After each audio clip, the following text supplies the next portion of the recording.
Las- Porque la jueza Daniela Camacho no se apartó del proceso por las dos demandas de recusación que mantiene en su contra, pese a que aceptó que las conocía por la prensa. Se instaló esta víspera la audiencia de evaluación y preparación o preparatoria. Más bien una audiencia preparatoria, ¿verdad, compañeros? Preparatoria de juicio dentro del caso Sobornos 2012-2016. Pero el tema de las recusaciones no fue el único escollo que debió superar la jueza para instalar la audiencia.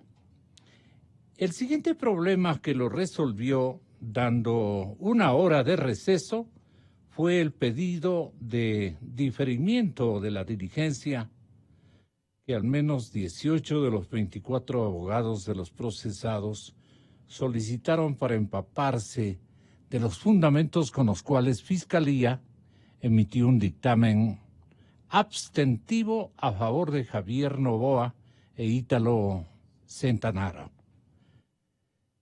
El pedido para que se otorgue tiempo para que las defensas analicen el contenido de los abstentivos lo hizo Fausto Jarrín, abogado del expresidente Rafael Correa. Según él, es un derecho de los abogados.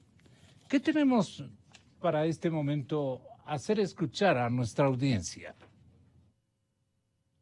En medio de varios roces e intentos por frenar la diligencia, la jueza nacional Daniela Camacho instaló la audiencia evaluatoria y preparatoria de juicio del caso Sobornos 2012-2016. Fueron varios los intentos por abordar la recusación presentada en su contra, a lo que la magistrada aclaró no haber sido notificada. Dijo que mientras no se le informe del proceso, continuará siendo la jueza garantista de la causa. Podría ser que la señora jueza, en virtud de la recusación que ha presentado esta defensa, sea separada definitivamente del conocimiento de la causa. Entonces, todas estas actuaciones que se están generando en este momento serían nulas. Durante las primeras horas de esta diligencia, los abogados defensores de 18 de los 24 procesados dentro del caso que investiga aportes irregulares a las campañas de Alianza País se refirieron a los posibles vicios de nulidad. Tanto la defensa del expresidente Rafael Correa, del vicepresidente Jorge Glass, del exsecretario jurídico de la presidencia Alexis Mera y del exsecretario de la Administración Pública Vinicio Alvarado argumentaron un tiempo superior a los 120 días de instrucción fiscal estipulados en la ley y la participación de la jueza en una causa que denominaron como conexa, el caso Odebrecht. La misma doctora Camacho, siendo la jueza corriente del Tribunal de Casación del tema Odebrecht, ya se ha pronunciado sobre los puntos de convicción de fondo. En medio de una diligencia llena de tensiones y luego de que la jueza se pronuncie respecto a la validez de todo lo actuado, la fiscal general Diana Salazar deberá sustentar su acusación por una concurrencia real de infracciones, por cohecho, asociación ilícita y tráfico de influencias, y demostrar la participación de los procesados en lo que nombró como una estructurada organización delictiva dedicada a solicitar dinero a cambio de contratos con el Estado y en la que aseguró Rafael Correa estaba a la cabeza. En Quito, Daniela Valencia, 24 horas. Gracias, Danielita. Ahora, ¿qué opinión tienen doctores Mauro Terán y Juan Carlos Solines del particular? Mauro. Sí. Buenos días. Buenos días, Gonzalo. Buenos días, Juan Carlos. Y buenos días a la audiencia. Hay dos prácticas que ya son viejas en el sistema procesal nuestro, que son, por un lado, el abuso del derecho y, por otro lado, el incidentalismo. Hay abogados que son vacíos en contenido, pero son hábiles para generar incidentes en las causas, en los procesos, y los incidentes obviamente tienden simple y llanamente a alargar la resolución de la causa. Y a veces, por tanta acumulación de incidentes, puede darse lugar a la anulación del proceso. ¿Cuáles serían los intereses de este momento? Yo no veo sino el interés de alargar la causa. No sé con qué sentido, no sé con qué perspectiva, pero simplemente alargar. Y yo creo que sí en algún momento es importante que se aborde el problema del abuso del derecho, sobre todo en lo procesal. ¿Qué es el abuso del derecho? Es cuando usted ejerce facultades, atribuciones, derechos en forma incompatible con la buena fe. Es decir, usted ejerce un derecho de mala fe, solamente para demorar o para paralizar un proceso, una acción. Entonces, esto en otros estados, en otros países, ha sido penado. El abuso del derecho ha sido penado. Eso aquí, no tenemos aquí. Aquí no ha sido penado, yo creo, y eso sería bueno a llamarle al Consejo de la Judicatura, para que de alguna forma expida alguna normatividad, alguna regulación, para que de alguna forma, si no se puede eliminar el abuso del derecho, por lo menos se establezca algunas limitaciones. Se podrían establecer, por ejemplo, multas, inclusive se puede llegar a la suspensión del ejercicio profesional a quienes realmente están abusando del derecho. Y eso es lo que estamos viendo en las circunstancias actuales. Mucho abuso del derecho. A veces se recusa sabiendo que no hay causa. Eso es una para mecánica, recusación. doctor. El tema es que debe haber una estratagema o una estrategia de parte del otro componente interesado en seguramente dilatar este capítulo. ¿Usted cómo lo ve, Juan Carlos Salinas? Gracias, Gonzalo, por la invitación. Un saludo a Mauro y a toda la audiencia de Radio Democracia.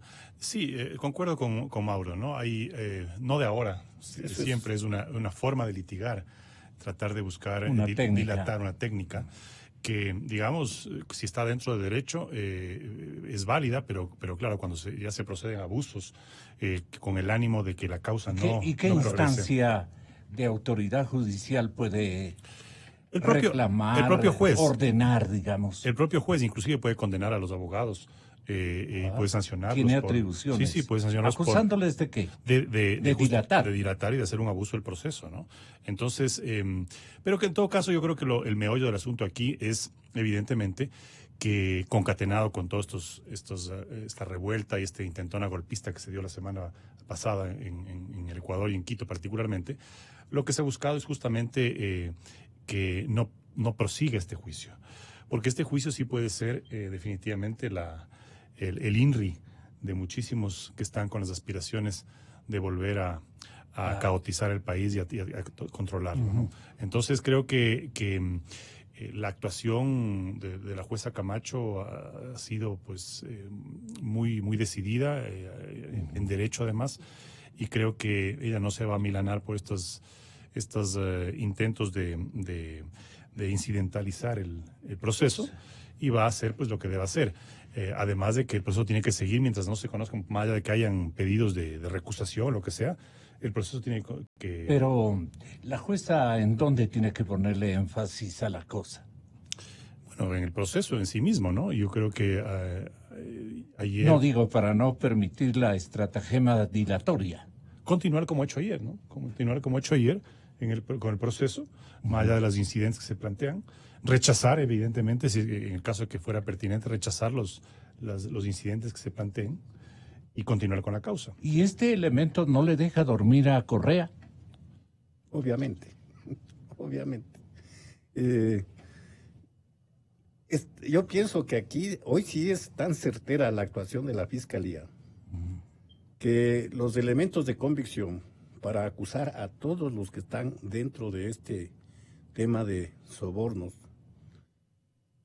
es tan contundente que ellos ya están viendo no solamente alguna perspectiva de demora del proceso, sino ya están viendo la contundencia de una decisión. ¿Y por qué tienen ese enorme recelo? ¿Qué puede surgir? Porque las figuras penales que se acusan son graves, duras. Se acusa, pues... ¿Podríamos traerle a Correa a territorio ecuatoriano? ¿Cómo?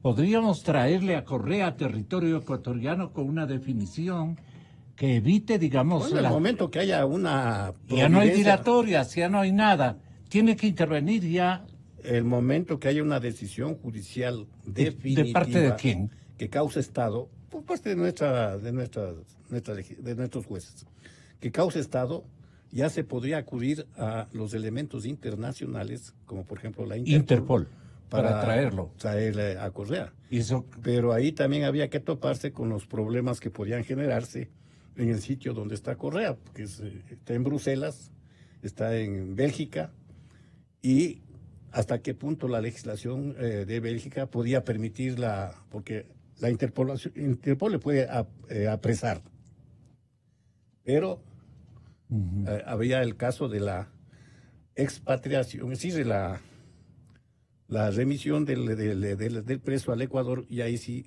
había que toparse una con la ayudadita legislación de Bruselas Bélgica. de parte de las autoridades, Juan Carlos, ¿en qué consistiría? Bueno, el proceso de extradición de una persona es un proceso que involucra a varios ámbitos de los estados, ¿no? Se procesa no solamente la justicia, sino la diplomacia.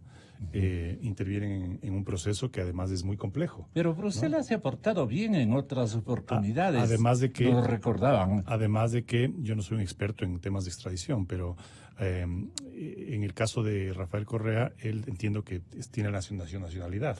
Es decir, no sería solamente el caso de extraditar a un ecuatoriano, sino a un nacional belga, ¿no? Entonces eso Tiene esa dualidad. sí, eso puede complicar más el proceso. No sé cuáles sean las normas y la política en Bélgica, pero es un proceso complejo. De hecho, ha habido muchos peces gordos que no se los ha podido traer hasta el día de hoy a Ecuador. Y se han ido a refugiar, ¿no?, allá. Y ahora vemos como en este caso de la intentona golpista, ya están haciendo fila en la Embajada de México.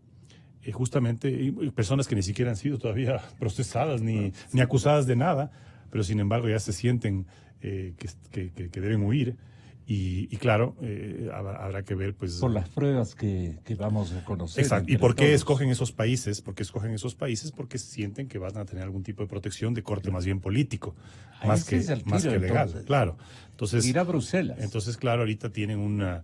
El tiro es ir a Bruselas con los que están en este momento en la tribuna. No, digo que quieren buscar asilo en México por razones políticas, porque saben que el gobierno de México, de corte socialista que tienen en este momento, seguramente no procederá con cualquier pedido de autoridades y los catalogarán como asilados políticos, ¿no? Cuando son catalogados como asilados políticos, no pueden ser extraditados, ¿no?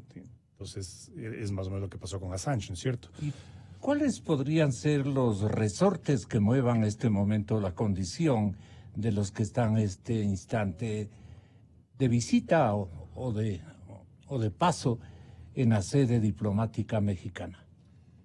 Es un poco Mauro Terán. Es confusa la situación, porque Pero algo aguardan, doctor. Según una declaración de la embajadora, dice que el gobierno mexicano otorgó protección, pero la figura de la protección internacional es un poco confusa, porque o es asilo o no es asilo. O están solicitando asilo porque la protección es algo un tanto difuso, ¿no? Y debería... Y un tanto subjetivo más bien. Pero lo que no sabemos, en eso sí tendría que estar muy experta la Cancillería, es si la Embajada de México solicitó o no solicitó el permiso o la facultad para poder salir, ¿no? Para que las partes que están bajo protección puedan abandonar el Estado ecuatoriano hacia el territorio mexicano. Entonces yo sí creo que el Ecuador debe pensar muy bien para no otorgar esa facilidad para que estos señores puedan abandonar el territorio ecuatoriano. Puede suceder lo mismo que sucedió con Assange. ¿No? En el caso de Assange, la embajada ecuatoriana otorgó el asilo, solicitaron el permiso para que Assange pudiera trasladarse al Estado ecuatoriano y la embajada negó. Y nadie le podía obligar a Gran Bretaña a que dé autorización. Entonces el señor se quedó años en la embajada, preso prácticamente. Igual puede suceder aquí. Si el Ecuador se niega a extender la facultad para que estos señores salgan del Estado. Y dormir al tema de los sobornos de parte del expresidente Correa, ¿en qué consistiría? ¿Por lo que se está procesando? Sí, sí. Bueno, yo creo que... Dormirle. Dormirle el caso. Apaciguarle. Bueno, eso no va a ser posible porque el proceso continúa, inclusive en ausencia. Hay un paralelismo de trámite, ¿no? Sí, no se necesita la presencia para este tipo de delitos.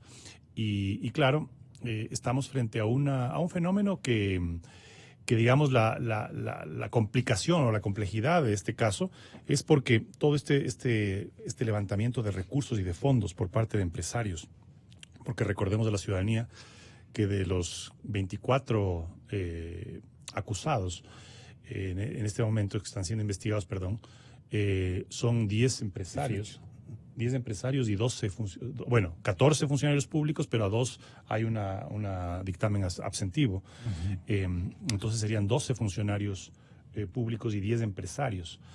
24. El tema de las donaciones de campaña está siendo estudiado como la nueva fuente primaria de corrupción en los países, en todos los países. En Estados Unidos es pues muy notorio y conocido el caso de las grandes corporaciones que hacen aportes de campaña a los senadores, a los congresistas, y claro, luego pues en la asamblea piden la devolución de los favores. Se produce algo similar aquí. No es raro ni desconocido. El problema aquí es que eso lo hacen siendo funcionarios públicos. Y entonces, en ese momento, incurren ya en los delitos o estarían incurriendo en los delitos de tráfico de influencias, de cohecho, ¿y cuál es el otro? Concusión. Entonces, claro, Enriquecimiento ilícito. este caso evidencia una práctica, pero una práctica que hecha desde el gobierno inmediatamente significa el cometimiento de varios delitos. De allí que si es que se determina, como creo que la Fiscalía está haciendo un gran trabajo, las conexiones y el conocimiento de los funcionarios involucrados en esto, claro, estamos hablando de un caso muy, muy importante y muy grande. Yo confío plenamente en la Fiscalía, creo que está haciendo un trabajo muy serio, muy profesional y sobre todo absolutamente independiente, más allá de las acusaciones de que esto es una persecución política. Esto es un proceso que ha sido cuidado en sus formas y evidentemente pues hay una gran cantidad de evidencia que es lo que les tiene nerviosos, lo que les tiene preocupados y lo que les llevó a cometer pues estos actos realmente increíbles y bochornosos de violencia, de desmanes y que convulsionó al país y a la ciudad, ¿no? Entonces yo creo que este proceso va a tener otras connotaciones, no creo que se va a limitar solamente a esto, porque lo que han hecho en los últimos días abre un abanico de nuevos delitos, potenciales delitos que se han cometido, justamente para tratar de obstaculizar. Por ejemplo, ¿cuáles? Este caso. Bueno, la conmoción interna que vivió el país, el vandalismo, los saqueos, la violencia, los ataques contra la autoridad, el secuestro de policías y militares, ¿no? Todo eso tendrá que investigarse y yo me temo y tengo la sospecha de que las investigaciones van a derivar en un plan y una estrategia para tratar de impedir y caotear al país para impedir que este juicio salga adelante. ¿Usted comparte esta opinión? Sí. Mauro Terán. Y lo grave es que las figuras jurídicas penales por las cuales se está acusando a todos los sujetos procesales no requieren la presencia de las personas para su juzgamiento. Pueden ser juzgados en ausencia. Y además hay la imprescriptibilidad de las penas, causas. De las penas. Entonces, mientras el señor no devengue la pena, pues la pena estará vigente. Latente, y eso es lo que temen, ¿no? Es la misma legislación de ellos, ¿no? El mismo Código Orgánico Penal que ellos establecieron. ¿Qué no le deja dormir a Rafael Correa este tema? El que de esta causa puede salir alguna decisión, alguna resolución judicial que sea trascendente, como por ejemplo una sentencia que le condena. Entonces esta sentencia puede ser remitida a la Interpol. Sabemos que la Interpol a lo mejor en Bélgica no va a tener mucha fuerza jurídica.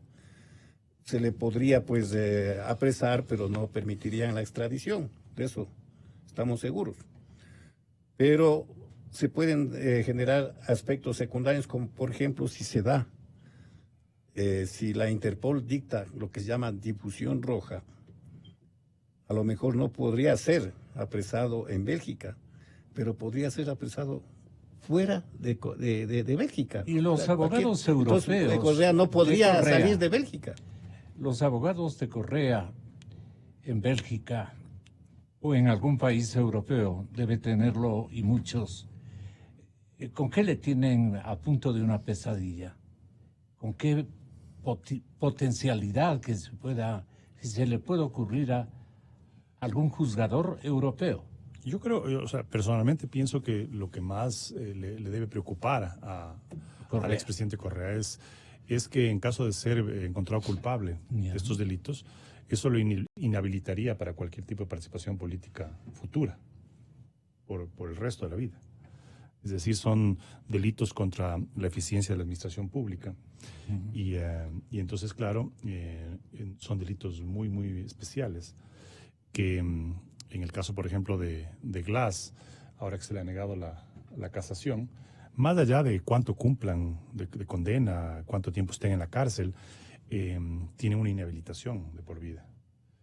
Entonces, yo creo que frente a las pretensiones que se han evidenciado y claras de querer retomar el poder de alguna forma, directamente o por interfeutas personas, esto, más allá de los procedimientos que pudieran existir para una extradición, ¿no? Que, como digo, se vuelve mucho más compleja por la condición de nacional belga que tiene Correa, pero digo, más allá de eso, las consecuencias políticas serían digamos, determinantes y fatales para él. ¿Qué vaticina usted de la audiencia? Bueno, estamos todavía en las etapas iniciales del proceso, pero más bien lo que sucedió en la conmoción política que hubo la semana pasada, en donde se evidenció un claro objetivo de no solamente de desestabilizar, sino de impedir que este proceso continúe. Esa era la urgencia, la emergencia que tenían para generar el caos y la desestabilización que produjeron. Evidencia que para ellos esto es un tema de vida o muerte. Es un tema de vida o muerte. Ha habido varios casos y están siendo ventilados muchísimos casos por parte de la Fiscalía, pero este en particular creo que es la puntilla. ¿No? Es la puntilla. ¿Y está perfectamente reactivado? Y tan a la puntilla es, sí, o sea, está en marcha más allá de todo lo que Mauro ha comentado que han hecho con respecto al abuso del derecho y el incidentalismo de los procesos. Está en marcha y no se va a detener, porque hoy en día sí se vive y se respira un ambiente de más independencia de la justicia, de más profesionalismo de la Fiscalía.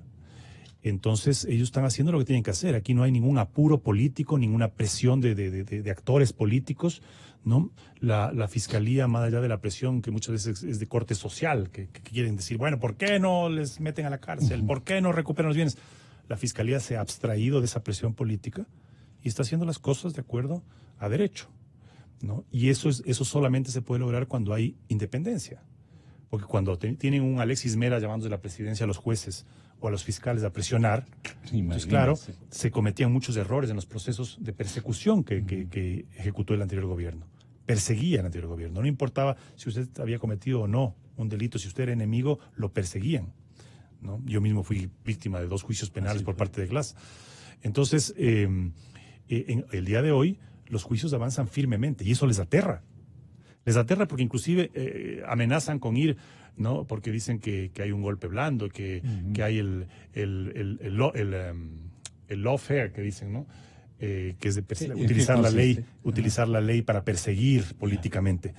Ellos alegan eso cuando en realidad, más bien ahora, la justicia está utilizando sus tiempos, está avanzando en las investigaciones como corresponde, paso a paso, pero inexorablemente. Inexorablemente. Y eso les desespera. Y eso les desespera, porque el día de mañana, si quieren ir a organismos internacionales, cuando ya se hayan agotado todas las instancias a nivel local, ¿no? Ellos van a tener que evidenciar algo que no van a poder evidenciar, que más bien en el caso de los 10 años de correísmo, ahora al nivel del Sistema Interamericano de Derechos Humanos, está siendo muy fácil evidenciar. Toma tiempo, sí, los procesos toman mucho tiempo, la admisibilidad y el procedimiento, pero una vez que llegan, están dando la razón. Si respetaron normas, no hubo Estado de Derecho, no hubo derecho a la defensa, una cantidad de garantías que han sido vulneradas, ¿no? Aquí ahora, muy prudentemente, la justicia recuperando poco a poco su institucionalidad, la fiscalía, su profesionalidad, ¿no? Está haciendo las cosas al ritmo y bajo los parámetros legales que requiere. Mauro, ¿de qué depende este desenlace? Yo creo que no hay que olvidar que el detonante de esta explosión social que vivimos fue justamente el decreto 883. Y ahí llama la atención que el gobierno no tenga información, no haya hecho estudios previos de las consecuencias sociales, políticas que iba a acarrear este decreto.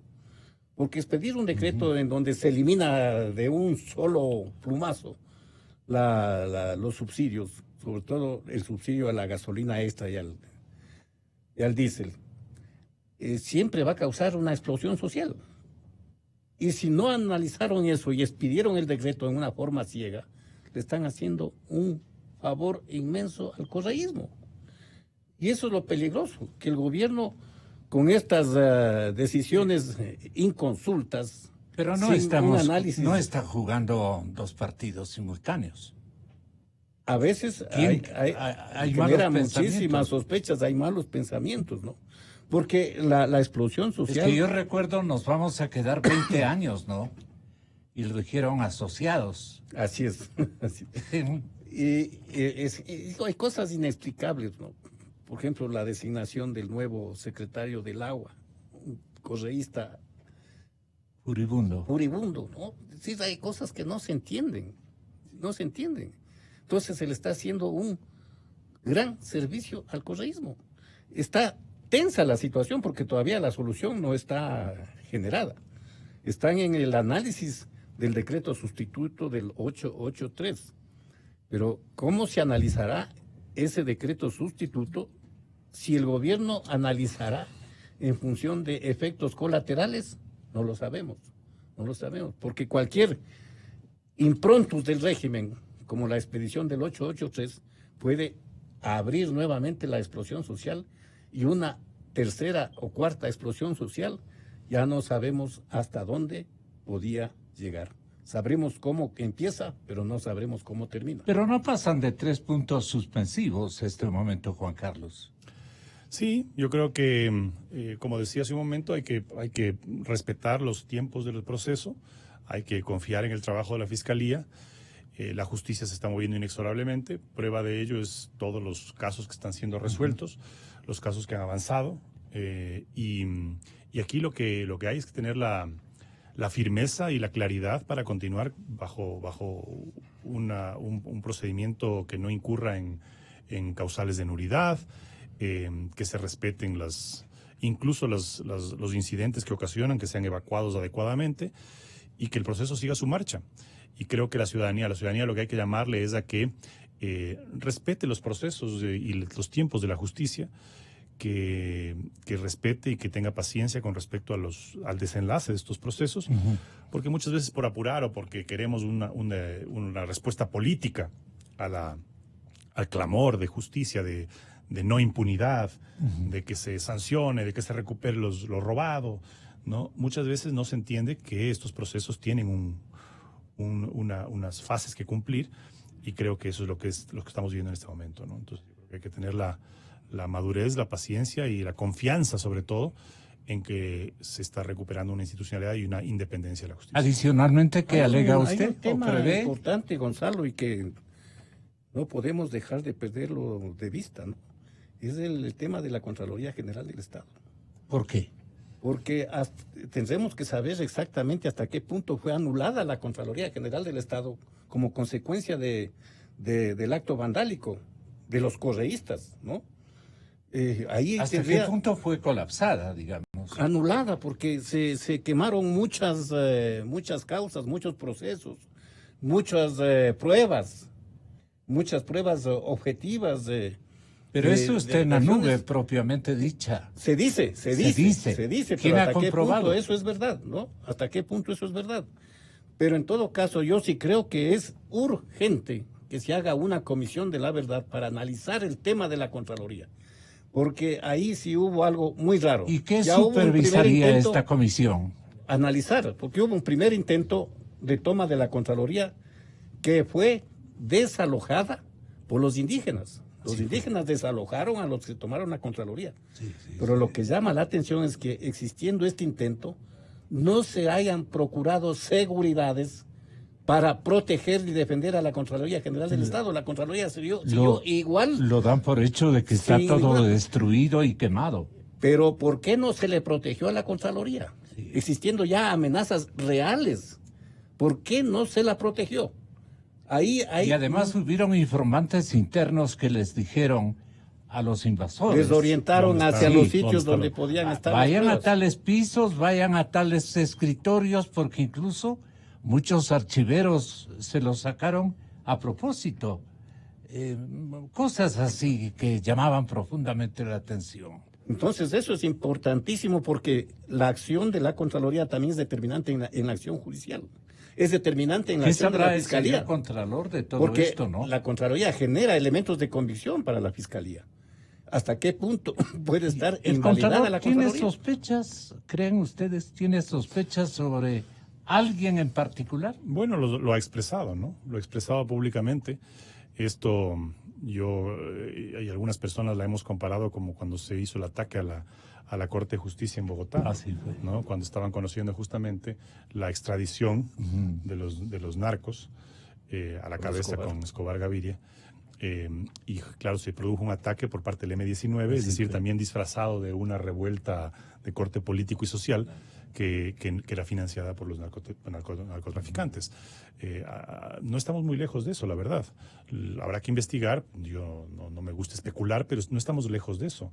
Es decir, aquí hubo una revuelta utilizando una motivación política legítima, porque el derecho a la protesta social es legítimo, está además consagrado en la ley. Pero se utilizó... ¿Y quién aparece aquí como el M-19? O sea, supuestamente los grupos violentos que buscaban generar caos, supuestamente por una reivindicación social, pero que en el fondo, al ser grupos delincuenciales entrenados por otros delincuentes, no eran ningún movimiento terrorista, aunque hayan sido actos de corte terrorista, no eran ningún grupo terrorista, sino era un grupo delincuencial entrenado que buscaba un objetivo clarísimo, que era generar una tragedia y quemar pues la mayor documentación posible en la Contraloría, porque efectivamente esa es una fuente importante para abastecer. Pero lo que torpemente no se dieron cuenta es que obviamente pues un ente de control no va a tener simplemente los documentos ahí físicamente. O sea, todo está digitalizado, hay las fuentes, hay los archivos digitalizados, están en la nube, o sea que aunque hayan pretendido quemar el data center, ¿no? Tienen respaldos en la nube. Entonces el plan les fracasó. Y porque les fracasó es que corrieron inmediatamente como ratas, aunque no hayan sido todavía procesadas a hacer fila en la Embajada de México, ¿no? Porque ya se saben culpables. Y se saben que se va a desentrañar los verdaderos motivos del caos que se generó la semana pasada y del ataque a la Contraloría. La confesión de partes, eso. Casi, exactamente. Hay que negarles el salvo con... Caballeros, muchísimas gracias.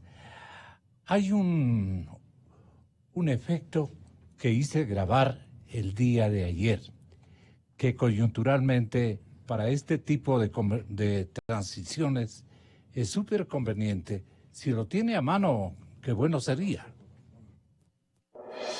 Exa y Democracia, los multimedios que informan la verdad.